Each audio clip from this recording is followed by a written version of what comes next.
Hello and welcome to the channel exam proof always with you. और आज हम यहाँ पर देखने वाले हैं इंडियाज एक्सटर्नल रिलेशन चैप्टर 4। अगर आप पूरे चैप्टर का एक्सप्लेनेशन चाहते हैं तो डिस्क्रिप्शन बॉक्स में जो लिंक है उस पर क्लिक कीजिएगा। Let's start with international context. अब हम यहाँ पर देखने वाले हैं कि इंडिया किन सरकमस्टांसेस में बोरनुमा था। हम बचपन से ये तो पढ़ते आ रहे हैं आज़ादी की लड़ाई की ब्रिटिशर्स के अगेंस्ट, लेकिन हमने अभी तक भी हम उतने क्लियर नहीं है कि इंडिया के बाहर क्या सरकमस्टांसेस चल रहे थे। ये हमें पता है कि बाहर इंडिया के 1945 में वर्ल्ड वॉर खत्म हुई थी और जो वर्ल्ड है हमारा वो रिकंस्ट्रक्शन कर रहा था। बहुत ज़्यादा डिस्ट्रक्शन हो गई थी पूरे वर्ल्ड की 1945 के टाइम पर। और एक इंटरनेशनल बॉडी को बनाने की बातचीत भी चल रही थी, जो कि आज यूनाइटेड नेशंस जिसको हम देखते हैं, तो उसकी बातचीत भी हो रही थी। और काफ़ी सारी नई कंट्रीज, जब इंडिया इंडिपेंडेंट हुआ था तो इंडिया अकेला इंडिपेंडेंट नहीं हुआ था। काफ़ी सारी और भी कंट्रीज ऐसी थी जो इंडिपेंडेंट हो रही थी। कॉलोनियलिज्म धीरे धीरे ख़त्म हो रहा था। ये सारे ब्रिटिशर्स, स्पेनिश, डच, फ्रेंच, ये सब छोड़ छोड़ के अपनी कॉलोनीज जा रहे थे, क्योंकि ये तो खुद ही पूरी तरह से तहस नहस हो गए थे वर्ल्ड वॉर के बाद। और अब धीरे धीरे इन्होंने हम सबको सभी कंट्रीज को फ्री करना भी शुरू कर दिया। और इसके अलावा सभी कंट्रीज के पास दो चैलेंजेस भी थे कि हमें वेलफेयर करनी है हमारी कंट्री की और डेमोक्रेसी इस्टेब्लिश करनी है। आपने पिछले चैप्टर्स में देखा कि कुछ नेशंस तो ये डेमोक्रेसी इस्टेब्लिश भी नहीं कर पाए, मगर इंडिया कर पाया, जो कि एक बहुत बड़ी बात है। ये तो हो गया इंटरनेशनल कॉन्टेक्स्ट हमारा। अब कुछ चीज़ें ऐसी भी थी जो इंडिया की पर्सनल कंसर्न में आती थी, जैसे कि कुछ इंटरनेशनल डिस्प्यूट्स छोड़ गए थे ब्रिटिश गवर्नमेंट। इसके अलावा जो पार्टीशन हो गया था हमारा इंडिया और पाकिस्तान के बीच में, और अभी भी आज तक भी गरीबी से लोगों को उठाने के लिए इतनी गरीबी है कंट्री में, और अमीर गरीब की खाई जो है वो बढ़ती ही जा रही है। इसको कम करने की कोशिश आज भी की जा रही है। तो ये कुछ चैलेंजेस, प्रॉब्लम्स और सिचुएशंस थी जिसमें इंडिया जन्मा था, या यूं कहें कि इंडिपेंडेंट हुआ था। अब इंडिया ने ये डिसाइड किया कि हमारे फॉरेन रिलेशंस जो होंगे, जिस तरह से हम बाकी कंट्रीज के साथ डील करेंगे, उसका जो एम है, उसका जो ऑब्जेक्टिव है, क्या होगा कि हम लोग दूसरे नेशंस की सोवर्निटी की रिस्पेक्ट करेंगे। सोवर्निटी का मतलब है कि ऐसे फालतू में, बिना फालतू में किसी नेशन के मैटर्स के अंदर घुसने नहीं लग जाएंगे। मतलब उनके रिस्पेक्ट करेंगे कि आपका नेशन है, आप फ्री हो, किसी पे डोमिनेट करने की कोशिश नहीं करेंगे, है ना। मतलब कि सोवरन रहने देंगे बाकी नेशंस को। जो बाकी देश हैं वो फ्री हैं अपने काम के लिए, फालतू अपनी टांगे नहीं अड़ाएंगे। और दूसरी चीज कि पीस की मेंटेनेंस रहे, पूरे वर्ल्ड में शांति रहे, ऐसी कोशिश की जाए। हम भी फॉरेन रिलेशंस इस तरह से इस्टेब्लिश करें कि शांति रहे और ज़्यादा गर्मा गर्मी ना हो। अब देखो, जो डेवलपिंग कंट्रीज हैं इन्होंने ज़्यादा फोकस किया पीस और डेवलपमेंट में, और इंडिया ने भी इसी पर ज़्यादा फोकस किया अपनी, मेनली जो उनका जो नेबरहुड है वहाँ पर। कई बार क्या होता था कि कुछ इकोनॉमिक और सिक्योरिटी डिपेंडेंस होती थी पावरफुल स्टेट्स पर। जैसे मान लो आपने कोई पावरफुल कंट्री है, कोई रिच कंट्री है, उससे लोन अगर ले रखा है, या उससे आपका डिफेंस मटेरियल आता है, तो कहीं ना कहीं आपकी डिपेंडेंस हो जाती है उस कंट्री पे, और वो भी कभी कभार अपनी टांगे अड़ा लेती थी फॉरेन पॉलिसी में। ऐसा कई सारी डेवलपिंग कंट्रीज के साथ हुआ है। अब काफ़ी सारी डेवलपिंग कंट्रीज जो हैं उन्होंने क्या किया, कुछ डेवलपिंग कंट्रीज ने, कि वो किसी एक पावर के साथ अलाइन हो गई, या तो वो यूएस के साथ अलाइन होगी या फिर वो यूएसएसआर यानी कि सोवियत यूनियन के साथ मिल गई। जब इंडिया इंडिपेंडेंट हुआ तो इंडिया से भी यही एक्सपेक्ट किया जा रहा था कि हम लोग भी किसी के साथ मिल जाएंगे, लेकिन हमने एक बहुत ही यूनिक चीज खोज करके निकाली, that was non aligned movement, जो कि आपने बुक 1 के चैप्टर 1 में बहुत ही ज़्यादा डिटेल में पढ़ा है। हमने सोचा था कि ना हम यूएस में जाएंगे ना यूएसएसआर के में जाएंगे, हम लोग एक एक एक एक अलग पाथ अपनाएंगे जिसमें इन कैंप्स से हम हट जाएंगे, क्योंकि लोग जब जो हमारी कंट्रीज हैं ये यूएस और यूएसएसआर के साथ हो रही थी तो वर्ल्ड टू कैंप्स में बट रहा था, मतलब दो हिस्सों में बट रहा था, और बहुत ज़्यादा डिस्ट्रक्शन भी हो रही थी, प्रॉब्लम्स हो रही थी, है ना। इन दोनों के बीच में कोल्ड वॉर चल रही थी। इंडिया ने मना कर दिया, इंडिया ने अपना नॉन अलाइंड मूवमेंट एक अलग पाथ अपनाया था। ओके सो यहाँ पर एक बहुत ही छोटा सा बॉक्स है, ये भी हम देख लेते हैं, ये आपको मेन टेक्स्ट को और अच्छी तरह से ग्रेस्प करने में मदद करेगा। देखो यार, आर्टिकल 51 जो है directive principles of state policy के अंडर है, और हमारे इंडियन कॉन्स्टिट्यूशन में ये लिखा हुआ है कि हम लोग इंटरनेशनल पीस और सिक्योरिटी का प्रमोशन करेंगे, यानी कि विश्व में शांति रहे, ऐसी पूरी कोशिश की जाएगी। 4 चीज़ें स्टेट को करनी चाहिए। पहला A, promote international peace and security, किसी भी तरह से शांति बनाए रखो। B, maintain just and honourable relations between nations, यानी कि जो नेशंस है वो एक दूसरे के साथ अच्छे रिलेशन मेंटेन करके रखें, दुश्मनी वाले और खराब वाले रिलेशंस मेंटेन करके ना रखें।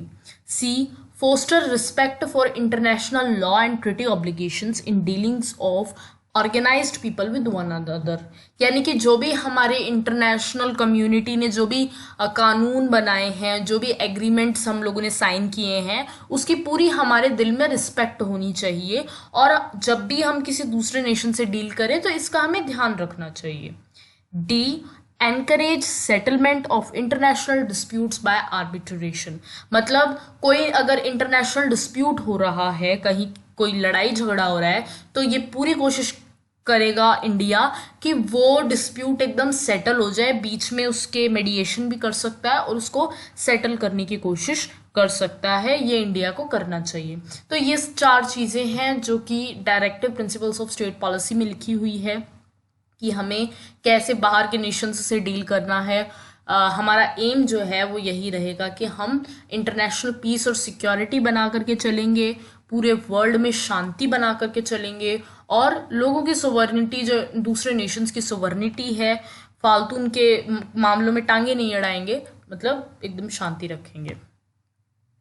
Okay, then is the policy of non alignment. देखो, इंडियन मूवमेंट कोई एक आइसोलेटेड प्रोसेस नहीं थी, यानी कि कहने का मतलब ये नहीं है जब इंडिया आज़ाद हुआ तो सिर्फ इंडिया ही आज़ाद हुआ था। ये पूरे वर्ल्ड में ये स्ट्रगल चल रही थी कि हमें इन यूरोपियन पावर्स से आज़ादी चाहिए। इंडिया के साथ साथ देखो, इंडिया 1947 में आया, आज़ाद हुआ, फिर इजराइल बन गया था 1948 में, इंडोनेशिया का इजराइल तो खैर हालांकि दूसरा केस था, वो तो पैलेस्टीनियन वहाँ पे एक नेशन होता था, उसके ऊपर आए थे ये लोग, लेकिन देन इंडोनेशिया है, वो भी 1949 में आज़ाद हुआ, और ऐसी काफ़ी सारी लैटिन अमेरिकन कंट्रीज़ हैं जैसे कि ब्राज़ील वगैरह, वो भी इसी टाइम पर आज़ाद हो रही थी। तो ऐसा नहीं है कि सिर्फ इंडिया ही आज़ाद हुआ था, इंटरनेशनल कॉन्टेक्स्ट यही चल रहा था कि सभी कंट्रीज स्ट्रगल कर रही थी। और मज़े की बात यह है कि जो कंट्रीज इन लोगों के अंडर थी, जो गुलाम कंट्रीज थी, उनके एक दूसरे के साथ कनेक्शंस भी बहुत अच्छे थे। ठीक है, मेनली एशिया अफ्रीका के तो बहुत ही ज़्यादा अच्छे कॉन्टेक्ट्स थे। अब जैसे हमारे जो नेशनलिस्ट लीडर हैं, हमारी कंट्री के जो नेशनलिस्ट लीडर्स हैं, इन्होंने अपने कॉन्टेक्ट्स बना रखे थे उन दूसरी कंट्रीज से जो भी गुलाम थी और जो भी आज़ादी की लड़ाई जो है लड़ रही थी। जो नेताजी सुभाष चंद्र बोस हैं, एक इंडिया के फ्रीडम फाइटर, उन्होंने जो इंडियन नेशनल आर्मी बनाई थी, उससे पता चलता है कि किस तरह से उन्होंने इंडिया के जो लोग हैं और जो ओवरसीज इंडियंस हैं, यानी कि जो इंडियंस तो हैं लेकिन जो बाहर रहते हैं, उनके बीच में कनेक्शन इस्टेब्लिश किया थ्रू दिस, है ना। इसके अलावा जवाहरलाल नेहरू भी, उन्होंने भी काफ़ी अच्छा रोल प्ले किया। आगे हम यहाँ पर देखने वाले हैं कि हमारी वो हुई भी नहीं थी इंडिपेंडेंस, हमने अटेन की भी नहीं थी, उससे पहले हम लोगों ने कितनी यूनिटी मेंटेन कर ली थी। So will see that.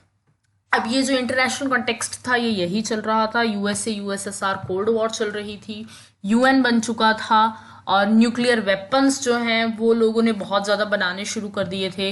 Communist China इस वक्त आया था, आपको बता दूं कि 1949 में चाइना में कम्युनिस्ट रूल आ गया था माओ जेडोंग के अंडर, और कंट्रीज आज़ाद तो खैर हो ही रही थी। Now will see the Nehru's role. Jawaharlal Nehru जो हमारे फर्स्ट प्राइम मिनिस्टर थे, वो जब फर्स्ट प्राइम मिनिस्टर थे तो वो फॉरेन मिनिस्टर भी थे। वो इंडिया के प्राइम मिनिस्टर के साथ साथ फॉरेन मिनिस्टर भी थे।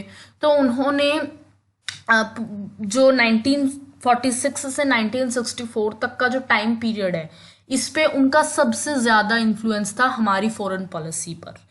कैसे क्या हमारी फॉरेन पॉलिसी बनेगी, किस तरह से इम्प्लीमेंट होगी, सब कुछ जवाहरलाल नेहरू ध्यान रखते थे। ऑब्जेक्टिव्स जो थे जवाहरलाल नेहरू की फॉरेन पॉलिसी के, वो पहला तो ये था कि हम लोग अपनी जो इतनी मुश्किल से पाई गई सोवर्निटी है उसको प्रिजर्व करके रखेंगे। मतलब कि किसी भी नेशन को हमारे मैटर्स के अंदर डोमिनेट नहीं करने देंगे या घुसने नहीं देंगे। मतलब हमारी सोवर्निटी है, हम फ्री हैं जिस भी तरह से हम करें। दूसरी चीज़, टेरिटोरियल इंटीग्रिटी प्रोटेक्ट करके रखेंगे। आपको पता है, मैंने पहले भी आपको बताया था कि 1947 में जब हम आज़ाद हुए तो प्रिंसली स्टेट्स हमसे मिलना नहीं चाह रही थी, और बड़ी लोग, आधे लोगों को तो यही नहीं था कि हमें मिलना भी है क्या, नहीं मिलना या कुछ।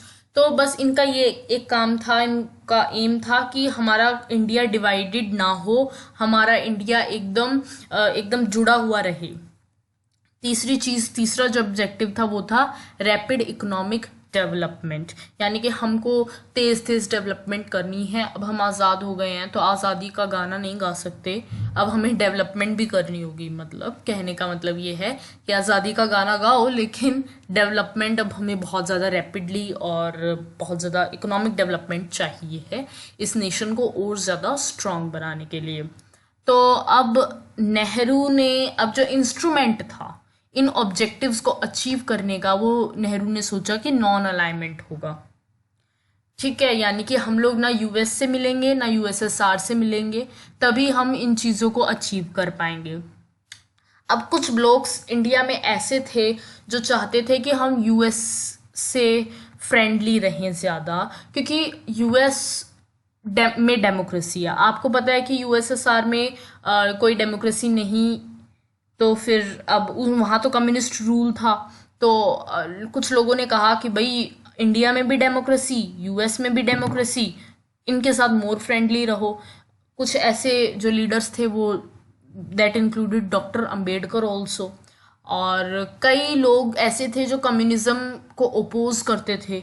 वो भी यही चाहते थे कि इंडिया को यूएस की फॉरेन पॉलिसी के साथ मिल जाना चाहिए, जैसे कि जनसंघ, भारतीय जनसंघ और स्वतंत्रता पार्टी। कुछ लोग ऐसे थे जो सोशलिज्म की साइड थे, जैसे कि कम्युनिस्ट पार्टी ऑफ इंडिया या सोशलिस्ट पार्टी।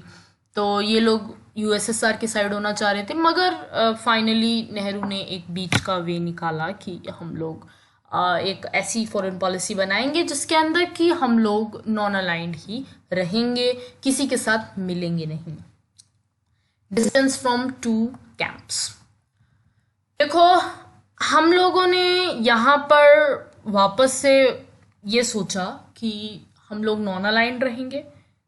कोल्ड वॉर जो हो रही है, एक तो इसमें घुसेंगे नहीं। अगर हम यूएसए या यूएसएसआर के साथ मिल जाते तो कोल्ड वॉर को बढ़ावा मिलता हमारी तरफ से, तो हमें वो नहीं करना था, इसीलिए हमने नॉन अलाइंड रहे। हमने ऊपर अभी directive principles of state policy में ये वाली बात पढ़ी भी है कि हमारा काम था promotion of international peace and security, की सबसे बड़ा काम यही है कि शांति रहे पूरे वर्ल्ड में। तो हम लोग चाह ही नहीं रहे थे इन लोगों के साथ मिलना। इस वजह से क्या है कि नॉन अलाइंड। इसके अलावा हम लोग reducing the cold war tension, कि हम लोग टेंशन्स को ख़त्म करेंगे। और तीसरा कि हम लोग अपनी कुछ यूएन पीस कीपिंग फोर्सेस, आप सभी को पता है कि यूएन की जो पीस कीपिंग फोर्सेस है वो डिफरेंट कंट्रीज से होती है। तो इंडिया तब से right from the starting India अपना कुछ लोग यूएन की पीस कीपिंग फोर्सेस में भेजता है, अपने सोल्जर्स भेजता है। इंडिया ने अपने आप को यूएस और सोवियत यूनियन से अलग रखा अपने, क्योंकि इंडिया इनके मिलिट्री अलायंसेस से अलग रहना चाहता था। इंडिया टेंशन फ्री रहना चाहता था। मैं आपको बता दूं कि पाकिस्तान ने जाकर के यूएस का मिलिट्री अलायंस ज्वाइन कर लिया था। और उस वक्त ज़्यादातर ऐसा ही हो रहा था कि जो ये कंट्रीज जो भी नई नई जन्मी थी, जो इंडिपेंडेंट हुई थी, और जो राइवल थी, एक दूसरे की दुश्मन थी, इन्होंने अलग अलग कैंप्स ज्वाइन कर लिए थे और ये आपस में बहुत ज़्यादा लड़ती थी, बहुत ज़्यादा टेंशन रहती थी इनमें। तो इंडिया में भी कुछ ऐसा ही हो सकता था। इन मिलिट्री टेंशन्स को अवॉइड करने के लिए, इंटरनेशनल पीस बनाने के लिए हमने सोचा कि हम दोनों को ही ज्वाइन नहीं करेंगे। और तीसरी बात, ये हमको तीसरी तरह से भी बहुत फ़ायदा पहुंचाया इसने, जैसा कि आपने चैप्टर 1 में भी पढ़ा है। तीसरा फ़ायदा ये था कि हम लोग अगर हमें ऐसा लगता था कि यूएस से हमको ज़्यादा भाव नहीं दे रहा, तो हम थोड़ा यूएसएसआर की साइड हो जाते थे। तो यूएस कहता था नहीं नहीं नहीं, सॉरी सॉरी सॉरी, इधर आ जाओ इधर आ जाओ। फिर अगर यूएसएसआर भाव ना दे तो यूएसए की साइड थोड़ा टिल्ट करने लग जाओ, तो यूएसएसआर कहेगा नहीं नहीं। तो कहने का मतलब है कि इंडिया को कोई इग्नोर नहीं कर सकता था, और ये इंडिया को फ़ायदा मिला वो ऐसे टिल्ट होने का, जैसे कि आपने चैप्टर 1 में भी पढ़ी है ये बात। हमको टिल्ट होने की वजह से हमको थोड़ा सा फ़ायदा ये मिला कि हमको दोनों तरफ से फ़ायदे मिलते गए। अब यहाँ पर इंडिया ने ये पॉलिसी तो अपना ली कि हम लोग किसी की साइड नहीं मिलेंगे, लेकिन कई बार ऐसा हो जाता था कि थोड़ी ये डिफ़िकल्ट हो जाता था बैलेंस करना। जैसे कि 1956 में जब ब्रिटेन ने इजिप्ट पर अटैक किया regarding the Swiss canal issue, तो इंडिया ने वर्ल्ड प्रोटेस्ट की। इंडिया लीडर था वर्ल्ड प्रोटेस्ट में against the neo colonial invasion. India ने कहा कि ये जो अमीर देश हैं ब्रिटेन जैसे, ये तो एक नया कॉलोनियल इन्वेजन है कि ये लोग जानबूझ के अब इजिप्ट को ऐसे डोमिनेट करने की कोशिश कर रहा है ब्रिटेन। ये तो नियो कॉलोनियल इन्वेजन है, मतलब आप उसके अंदर तो नहीं हो, इजिप्ट के अंदर आपकी सरकार तो नहीं है जैसे पहले आपने हमारे ऊपर रूल किया, लेकिन आप दूसरे तरीके से इनको इन्वेड करने की कोशिश कर रहे हो, इनको परेशान करने की कोशिश कर रहे हो। ऐसा करके इंडिया ने वर्ल्ड प्रोटेस्ट लीड की थी। लेकिन सेम ईयर में जब यूएसएसआर ने हंगरी पर इन्वेड किया, उसको डोमिनेट करने की कोशिश की, तो इंडिया ने पब्लिक कंडेमनेशन पे पार्ट नहीं लिया। मतलब कि इंडिया ने यूएसएसआर की कटती नहीं की, यूएसएसआर को भला बुरा नहीं कहा, इंडिया शांत ही रहा था। तो यहाँ पर आप देख सकते हो ना कि मतलब ब्रिटेन तो पहली बात यूएसए का बहुत क्लोज मेंबर, और तब तो हमने कह दिया और लोगों ने ये कहा, और यूएसएसआर के टाइम पे क्यों नहीं कुछ कहा। तो ये कुछ ऐसी चीज़ें थी। साथ में इजिप्ट जो है हमारा नॉन अलाइंड मूवमेंट का भी मेंबर था, तो थोड़ा हो जाता है। तो यानी कि कहने का, और दूसरा जो टाइम आया था जब इंडिया की पॉलिसी को थोड़ा क्रिटिसाइज किया गया था, वो ये था, और ये माना गया था कि इंडिया एक्चुअली तो यूएसएसआर की साइड ही है। बाकी कुछ कंट्रीज ने ऐसा माना था जब इंडिया ने treaty of peace and friendship sign की थी यूएसएसआर से 1971 में, ताकि हम लोग बांग्लादेश वॉर के अंदर जो यूएस चाइना पाकिस्तान का जो ट्रियो है उससे निपट सकें। उनसे काफ़ी डिप्लोमेटिक एड वगैरह आया था हमको, फाइनेंशियल एड, डिप्लोमेटिक एड हमको आया था। लेकिन यार ऐसा नहीं है कि हमने सिर्फ यूएसएसआर से ही मतलब फेवर कुछ यूएसएसआर ने हम पर किया है, यूएसए ने भी एट टाइम्स हम पर फेवर किया है। जैसे कि जब हमारे को खाने की, ग्रीन रेवोल्यूशन से पहले बहुत ज़्यादा फेमाइंस हो रही थी और हमें ग्रेन्स वगैरह चाहिए थे, तो वो यूएसए ने ही, यूनाइटेड स्टेट्स ऑफ अमेरिका ने ही हमें प्रोवाइड किए थे। और आज का जो कॉन्टेक्स्ट दिख रहा है फिलहाल का, जिसमें चाइना इतना ज़्यादा एग्रेसिव हो गया है, तो आने वाले टाइम में ऐसा लगता है कि हम यूएसए के ज़्यादा करीब हो जाएंगे बजाय रशिया के, क्योंकि Russia has to keep silent in between the matters of India and China, क्योंकि इंडिया से रशिया की पुरानी गहरी दोस्ती है, मगर China being a communist nation and is much close to Russia, तो कहीं ना कहीं रशिया को डिसाइड करना होगा। मगर यूएस, ऑफ कोर्स यूएस और चाइना में बहुत ज़्यादा ट्रेड वॉर तो हो ही रही है। इसके अलावा चाइना एक कंपटीशन भी आगे आने वाले टाइम में यूएस को देगा, तब US will obviously back India, और इंडिया और यूएस का जो फ्रेंडशिप है वो और ज़्यादा, जो इनके रिलेशंस हैं वो और ज़्यादा बढ़ेंगे। देन अब जब इंडिया लोगों को कह रहा था कि भाई तुम लोग इनके ग्रुप्स मत ज्वाइन करो, प्लीज़ मत करो, नॉन अलाइंड मूवमेंट में आ जाओ, तो पाकिस्तान ने तो जी ज्वाइन कर लिया हमारे यूएस का group.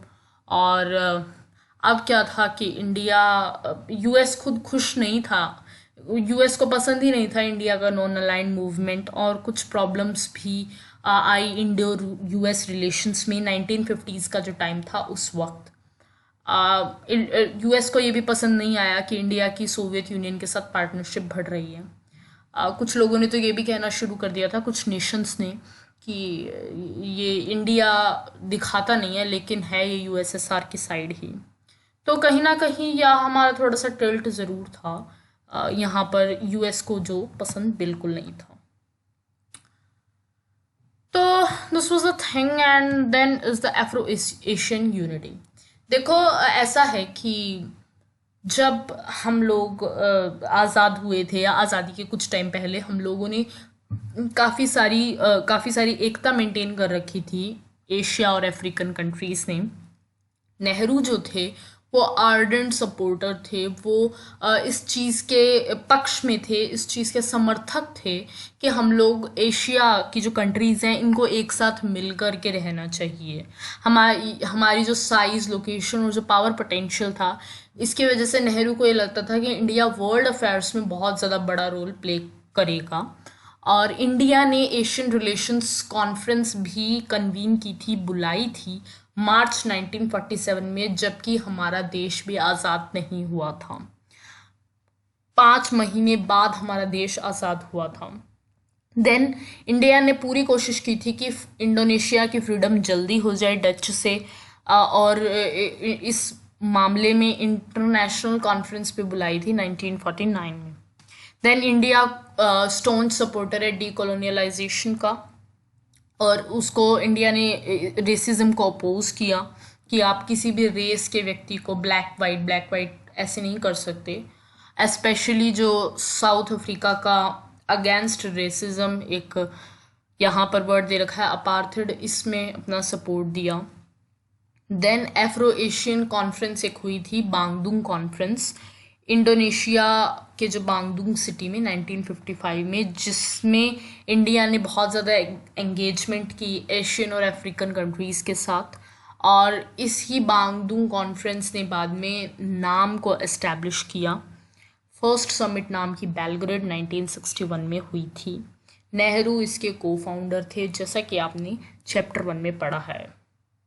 So this is the end of this video. If you liked, hit the like button, subscribe the channel, stay tuned for more.